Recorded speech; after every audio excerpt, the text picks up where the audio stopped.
Hey there all you Patreon backers out there, Brian Zane with your Money in the Bank 2017 predictions video made exclusively for you. Now at the time of this recording there are only 5 matches announced, which seems pretty low even though 2 of them are big gimmick matches. I would imagine they'll be adding at least 1 more match to the main card, definitely for the pre-show. Here's my prediction for the pre-show. Ty Dillinger versus somebody, doesn't matter who, Ty Dillinger's going to win. Moving on, the Usos defend the SmackDown tag titles against the New Day. Of course, the New Day were gone for a couple of months after the shakeup due to Kofi Kingston's ankle injury. They were playing a lot of vignettes foretelling their arrival. They showed up and immediately asked for a SmackDown tag title match because I guess they've earned it because they were the longest running tag champs on Raw.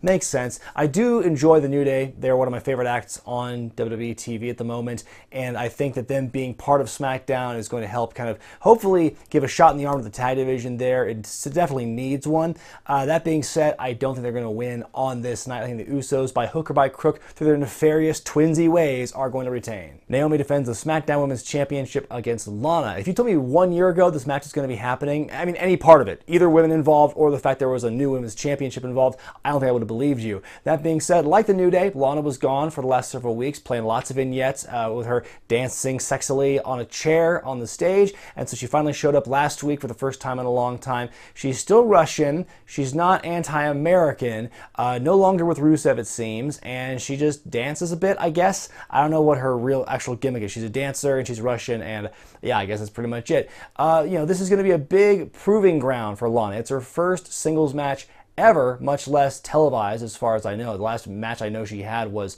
the big 10 women match at WrestleMania 32, and that was over a year ago. So who knows? I'm sure she's been training. I'm sure she's been practicing, and I'm sure she will look at least somewhat decent. I would hope so. This could either go fine or poorly, but Naomi, in what I've seen of her, has not been the best in-ring leader. I think she is prone to botching, both for herself and for her opponent. So a lot of variables taking shape here in this match. A lot could go wrong. That being said, I do think Naomi will retain. The modern-day Maharaja, Jinder Mahal, defends his WWE Championship against Randy Orton, who's performing in his hometown on Sunday in St. Louis, Missouri. Everyone under the sun has given their hot take about Jinder Mahal over the last several weeks since being pushed to the main event, since winning the championship. I've said them, you've said them, we've all said them.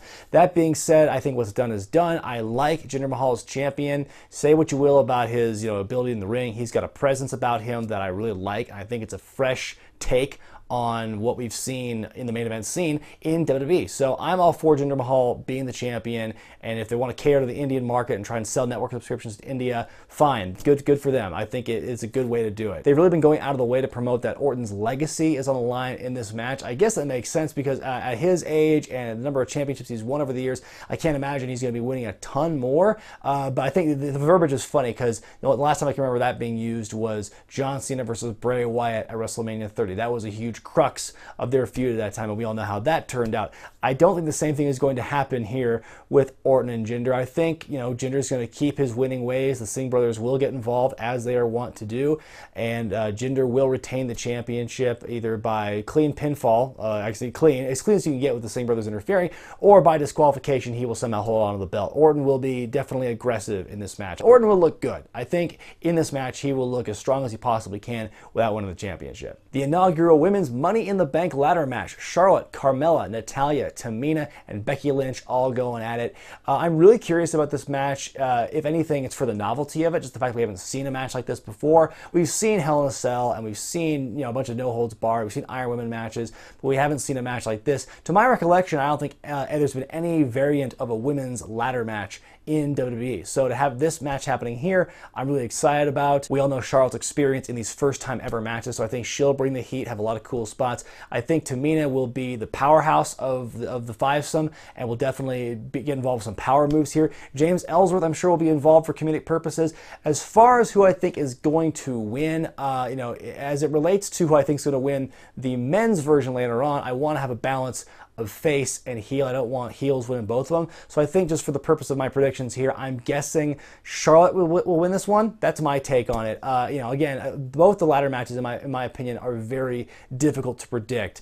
And, it really could go either way. I do think my gut is telling me Charlotte will win. Finally, the men's Money in the Bank ladder match. It's AJ Styles, Dolph Ziggler, Shinsuke Nakamura, Sami Zayn, Baron Corbin, and Kevin Owens, the new face of America.